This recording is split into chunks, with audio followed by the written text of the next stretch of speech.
ಎಲ್ರಿಗೂ ನಮಸ್ತೆ ಸ್ನೇಹಿತರೆ. ಇವತ್ತು ನಾನಿಲ್ಲಿ ಹುರುಳಿಕಾಳು ಹಪ್ಪಳನ ಮಾಡಿ ತೋರಿಸ್ತಾ ಇದ್ದೀನಿ.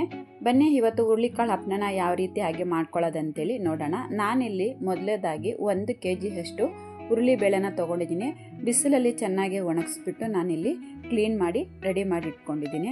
ಮತ್ತು 1 kg ಅಷ್ಟು ನಾನಿಲ್ಲಿ ಉದ್ದಿನ ಕಾಳನ್ನ ತೊಗೊಂಡಿದ್ದೀನಿ. ನಾವು ಉದ್ದಿನ ಕಾಳು ಉದ್ದಿನ ಬೇಳೆ ಯಾವುದನ್ನ ಬೇಕಾದರೂ ತೊಗೋಬೋದು. ನಾನು ಎರಡನ್ನೂ 1 kg ಅಷ್ಟು ಕ್ವಾಂಟಿಟಿ ಸಮ ಪ್ರಮಾಣದಲ್ಲಿ ತೊಗೊಂಡಿದ್ದೀನಿ. ಇವಾಗ ಈ 2 ಕಾಳನ್ನು ಒಂದು ಪಾತ್ರೆಗೆ ಸೇರಿಸ್ಕೊಂಡು ನೀಟಾಗಿ ಮಿಕ್ಸ್ ಮಾಡ್ಕೊಳ್ಳೋಣ. ನೀಟಾಗಿ ಮಿಕ್ಸ್ ಮಾಡಿಬಿಟ್ಟು ನಾವು ಮಿಷಿನಿಗೆ ತೊಗೊಂಡೋಗಿ ಪೌಡರ್ ಮಾಡಿಸ್ಕೊಂಬರೋಣ. ನಾನು ನೀಟಾಗಿ ನುಣ್ಣಗೆ ಈ ರೀತಿಯಾಗಿ ಪೌಡರ್ ಮಾಡಿಸ್ಕೊಂಡು ತೊಗೊಂಡು ಬಂದಿದ್ದೀನಿ. ನೆಕ್ಸ್ಟು ನಾನಿಲ್ಲಿ 2 ಮಿಕ್ಸಿ ಜಾರ್ ತೊಗೊಂಡಿದ್ದೀನಿ. ಒಂದು ಮಿಕ್ಸಿ ಜಾರ್ಗೆ ನಾನಿಲ್ಲಿ 400 ಮಿಲಿಯಷ್ಟು ಮೊಸರು ತೊಗೊಂಡಿದ್ದೀನಿ.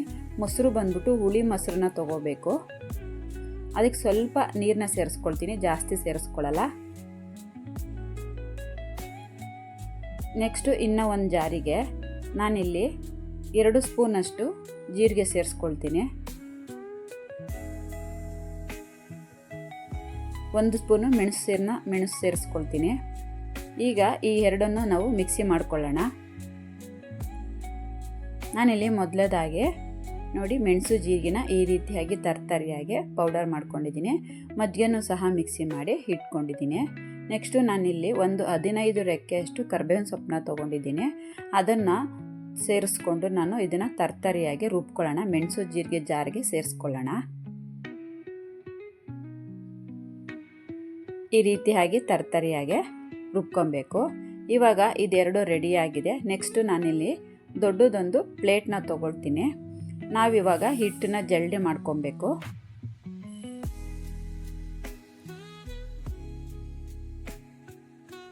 ನಾವು ಒಟ್ಟು 3 ವಿಧಾನದಲ್ಲಿ ಮಾಡ್ತೀನಿ ಹಪ್ಪಳನ. ನಾನಿವತ್ತು ಒಂದು ವಿಧಾನ ತೋರಿಸ್ತಾ ಇದ್ದೀನಿ ಸ್ನೇಹಿತರೆ. ನಾನಿಲ್ಲಿ ಒಟ್ಟು ಅರ್ಧ kg ಹಿಟ್ಟನ್ನ ಮಾತ್ರ ಬಳಸ್ಕೊಂಡು ಮಾಡ್ಕೊಳ್ತಾ ಇದ್ದೀನಿ. ನಾನು ಅರ್ಧ kg ಹಿಟ್ಟನ್ನ ಜಲ್ಡೆ ಹಿಡ್ಕೊಂಡಾದ್ಮೇಲೆ ನಾನು ಪೌಡರ್ ಮಾಡಿ ಇಟ್ಕೊಂಡಿರೋ ಅಂತಹ ಜೀರಿಗೆ, ಮೆಣಸು, ಕರ್ಬೇವಿನ ಸೊಪ್ಪನ್ನ ಸೇರಿಸ್ಕೊಳ್ತಾ ಇದ್ದೀನಿ.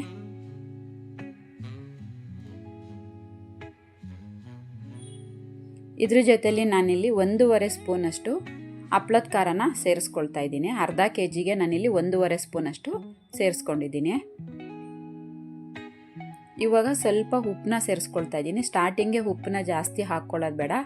ಮತ್ತು ಹಪ್ಪಳದ ಖಾರದಲ್ಲೂ ಸಹ ಉಪ್ಪಿನ ಅಂಶ ಇರುತ್ತೆ. ಇದಕ್ಕೆ ಇವಾಗ ಖಾರಕ್ಕೆ 2 ಸ್ಪೂನಷ್ಟು ಅಚ್ಚ ಖಾರದ ಪುಡಿನ ಸೇರಿಸ್ಕೊಳ್ತಾ ಇದ್ದೀನಿ. ಇಷ್ಟನ್ನು ಇವಾಗ ಚೆನ್ನಾಗಿ ನೀಟಾಗಿ ಎಲ್ಲವೂ ಮಿಕ್ಸ್ ಆಗೋ ರೀತಿಯಲ್ಲಿ ಹಿಟ್ಟನ್ನ ಚೆನ್ನಾಗಿ ಮಿಕ್ಸ್ ಮಾಡ್ಕೊಬೇಕು ಪೌಡರ್ನ.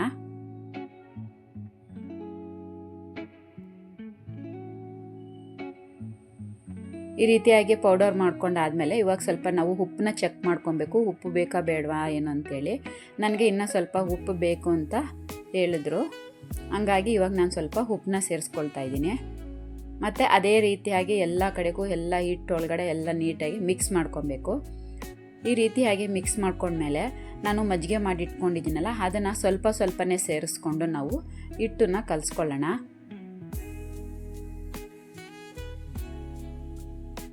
ನಮಗೆ ಜಾಸ್ತಿ ಕಷ್ಟ ಆಗೋದು ಅಂದರೆ ಹಿಟ್ಟನ್ನ ಕಲಿಸ್ಕೊಳ್ಳೋದೇ ಸಮಸ್ಯೆ. ತುಂಬ ಚೆನ್ನಾಗಿ ನಾದಬೇಕು. ಸ್ವಲ್ಪ ಜಿಗಿ ಬರುತ್ತೆ ಹಿಟ್ಟು.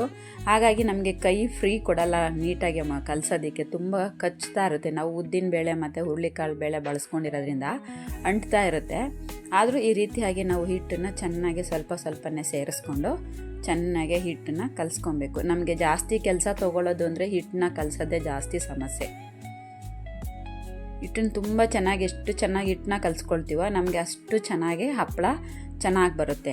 ತಳ್ಳಗೆ ಯಾವ ರೀತಿ ಬೇಕಾದ್ರೂ ಹೇಳಿದ್ರೂ ಬರುತ್ತೆ. ನಮಗೆ ಪದ್ಮಾರಾವ್ ಮೇಡಮ್ ಅನ್ನೋರು ಒಬ್ಬರು ಮೆಸೇಜ್ ಮಾಡಿದರು, ಕಮೆಂಟ್ ಮಾಡಿದರು, ಮೇಡಮ್ ನಮಗೆ ಹುರುಳಿಕಾಳು ಹಪ್ಪಳ ಮಾಡೋದನ್ನು ಮಾಡಿ ತೋರಿಸಿ ಅಂತೇಳಿ. ತುಂಬ ಧನ್ಯವಾದಗಳು ಮೇಡಮ್ ನಿಮಗೆ. ನಮಗೆ ಕಮೆಂಟ್ ಮಾಡಿ ಕೇಳಿದ್ದಕ್ಕೆ ತುಂಬ ಖುಷಿ ಆಗ್ತಿದೆ ನೀವು ಕಮೆಂಟ್ ಮಾಡಿದ್ದಕ್ಕೆ. ನೋಡಿ ಈ ರೀತಿಯಾಗಿ ಕಲಿಸ್ಬಿಟ್ಕೊಂಡು ಆದಮೇಲೆ ನಾನು ನೆಕ್ಸ್ಟು ಕಲ್ಲು ಮೇಲೆ ಹಾಕ್ಬಿಟ್ಟು ಚೆನ್ನಾಗೆ ಹಿಟ್ಟನ್ನು ನಾದ್ಕೊಬೇಕು. ನಾವು ನಾಳೆ ಬೆಳಗ್ಗೆ ಮಾಡ್ಕೊಳ್ತೀವಿ ಅಂತ ಅಂದರೆ ರಾತ್ರಿ ಕಲಸಿಟ್ಕೊಬೇಕು. ಸಂಜೆ ಮಾಡ್ಕೊಳ್ತೀವಿ ಅನ್ನಂಗಿದ್ರೆ ನಾವು ಬೆಳಗ್ಗೆ ಟೈಮ್ ಈ ರೀತಿಯಾಗಿ ಹಿಟ್ಟನ್ನು ಕಲಿಸ್ಕೊಬೇಕು. ಈ ರೀತಿಯಾಗಿ ನಾನು ಹಿಟ್ಟನ್ನು ಗಟ್ಟಿ ಹಾಗೆ ಕಲಿಸ್ಕೊಂಡಿದ್ದೀನಿ. ಕಲಿಸ್ಕೊಂಡ್ಮೇಲೆ ನಾನು ಅದೇ ಒಂದು ಪ್ಲೇಟಲ್ಲಿ ಇಟ್ಬಿಟ್ಟು ನಾನೊಂದು ಬೋಲ್ನ ಮುಚ್ಚಿಬಿಟ್ಟು ಇಟ್ಕೊಳ್ತೀನಿ. ರೆಸ್ಟ್ ಆಗೋದಕ್ಕೆ ಬಿಟ್ಕೊಳ್ತೀನಿ ಹಿಟ್ಟನ್ನು. ಒಂದು ನೈಟು ಇಲ್ಲ ಒನ್ ಡೇ ಯಾವ ರೀತಿ ಆದರೂ ಮಾಡ್ಕೋಬೋದು. ನೆಕ್ಸ್ಟು ನಾನಿಲ್ಲಿ ಒಂದು 10 ಅವರ್ ಆದಮೇಲೆ ನೆಕ್ಸ್ಟ್ ಒಂದು ತಟ್ಟೆ ತೊಗೊಂಡಿದ್ದೀನಿ. ಈ ತಟ್ಟೆಗೆ 1 ಸ್ಪೂನಷ್ಟು ಎಣ್ಣೆ ಸೇರಿಸ್ಕೊಳ್ತಾ ಇದ್ದೀನಿ. ನಾವು ಜಾಸ್ತಿ ಎಣ್ಣೆ ಸೇರಿಸ್ಕೊಳ್ಳೋದು ಬೇಡ, ಇಷ್ಟೇ ಸಾಕು, ಮತ್ತು ಎಣ್ಣೆ ಸೇರಿಸ್ಕೋಬಾರ್ದು. ಹಿಟ್ಟು ಸ್ವಲ್ಪ ಕೈಗೆ ಅಂಟುತ್ತೆ ಅಂತ ಹೇಳಿಬಿಟ್ಟು ನಾನು ಎಣ್ಣೆ ಸೇರಿಸ್ಕೊಂಡಿದ್ದೀನಿ. ನೋಡಿ ಈ ರೀತಿ ಹಾಗೆ ಹಿಟ್ಟು ನೆಂದಿದೆ 10 ಅವರ್ ಆದಮೇಲೆ.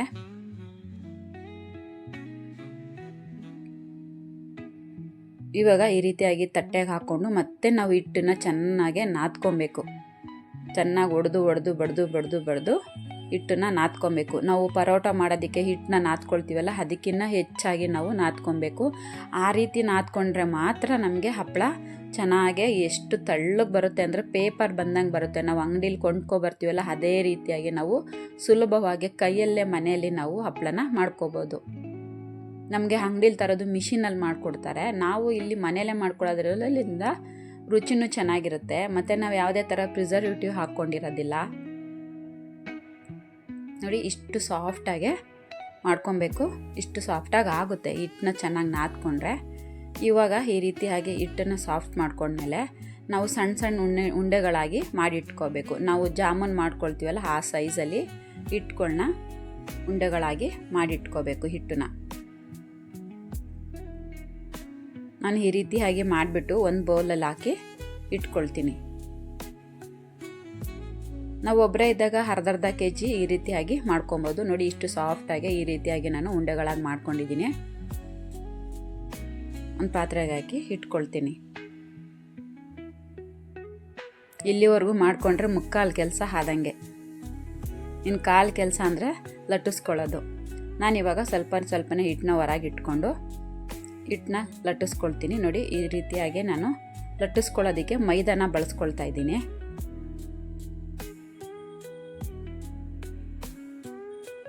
ನೋಡಿ ಎಷ್ಟು ಸಾಫ್ಟಾಗಿ ಬರ್ತಿದೆ.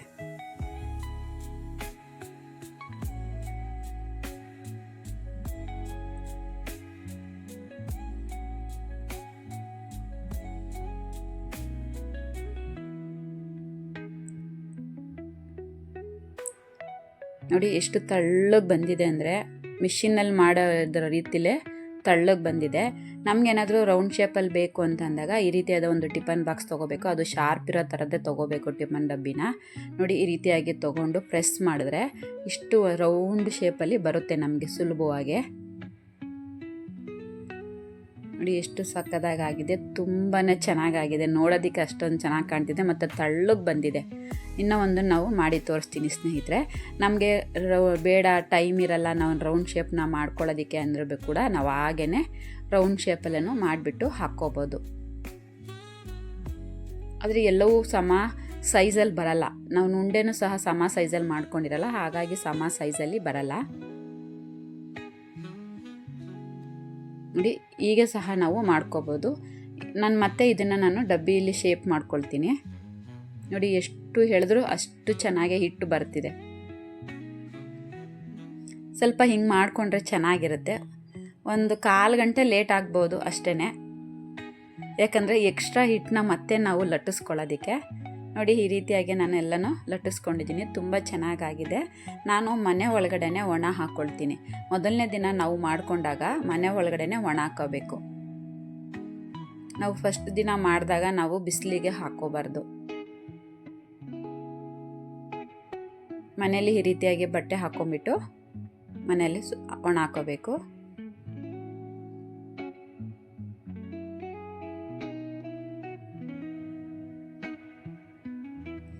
ತುಂಬ ಸುಲಭವಾಗಿ ಮಾಡ್ಕೋಬೋದು.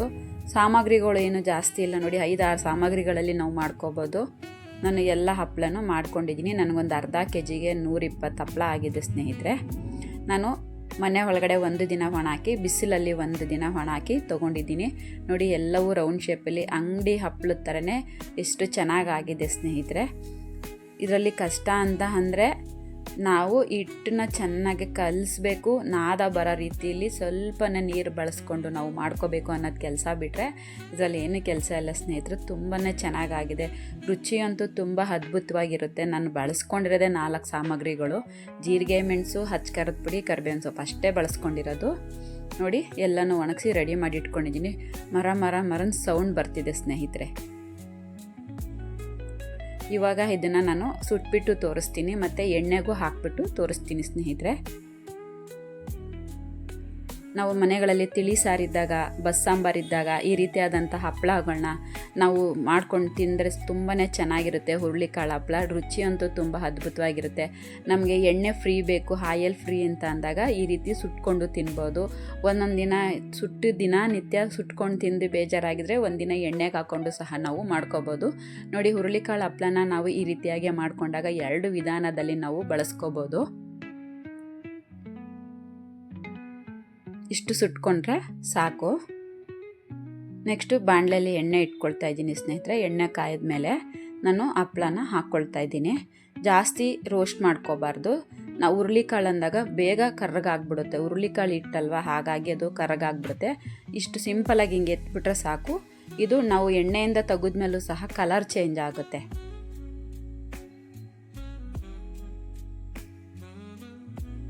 ಮನೆಯಲ್ಲೇ ಸುಲಭವಾಗಿ ಹುರುಳಿಕಾಳು ಹಪ್ಪಳನ ಯಾವ ರೀತಿ ಹಾಗೆ ಮಾಡ್ಕೋಬೋದು ಅಂಥೇಳಿ ನಾನು ಮಾಡಿ ತೋರಿಸಿದ್ದೀನಿ ಸ್ನೇಹಿತರೆ. ಈ ರೆಸಿಪಿ ನಿಮ್ಗೆ ಇಷ್ಟ ಆದರೆ ಒಂದು ಲೈಕ್ ಮಾಡಿ, ಶೇರ್ ಮಾಡಿ, ಮತ್ತು ಫಸ್ಟ್ ಟೈಮ್ ಯಾರಾದರೂ ನನ್ನ ಚಾನಲ್ ನೋಡ್ತೀರಾ ನನ್ನ ಚಾನಲ್ ಸಬ್ಸ್ಕ್ರೈಬ್ ಮಾಡ್ಕೊಳ್ಳಿ. ಮುಂದೆ ಇನ್ನೂ ಹೊಸ ವೀಡಿಯೋಗಳನ್ನ ನೋಡೋದಕ್ಕೋಸ್ಕರ ನನ್ನ ಚಾನಲ್ನ ಸಬ್ಸ್ಕ್ರೈಬ್ ಮಾಡ್ಕೊಳ್ಳಿ. ನೋಡಿ, ನಾನು ಸ್ವಲ್ಪ ಎಣ್ಣೆಗೆ ಹಾಕಿ ಮಾಡಿದ್ದೀನಿ, ಮತ್ತು ಇನ್ನೂ ಸ್ವಲ್ಪ ಸುಟ್ಟು ಸಹ ತೋರಿಸಿದ್ದೀನಿ ಸ್ನೇಹಿತರೆ.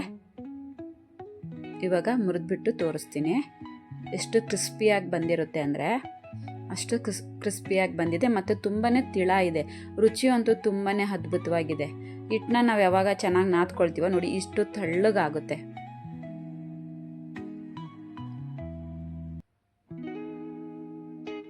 ಯಾವ ರೀತಿ ಹಾಗೆ ಹುರುಳಿಕಾಳು ಹಪ್ಪಳ ಮಾಡ್ಕೋಬೋದು ಅಂಥೇಳಿ ಮಾಡಿ ತೋರಿಸಿದ್ದೀನಿ ಸ್ನೇಹಿತರೆ. ಮತ್ತೆ ಸಿಗೋಣ ನೆಕ್ಸ್ಟ್ ವಿಡಿಯೋದಲ್ಲಿ. ನಾನು ಇನ್ನೊಂದು 2 ವಿಧಾನದಲ್ಲಿ ಹಪ್ಪಳನ ಯಾವ ರೀತಿಯಾಗಿ ಮಾಡ್ಕೊಳ್ಳೋದು ಅಂಥೇಳಿ ವಿಡಿಯೋ ಹಾಕ್ತೀನಿ ಸ್ನೇಹಿತರೆ. Thank you.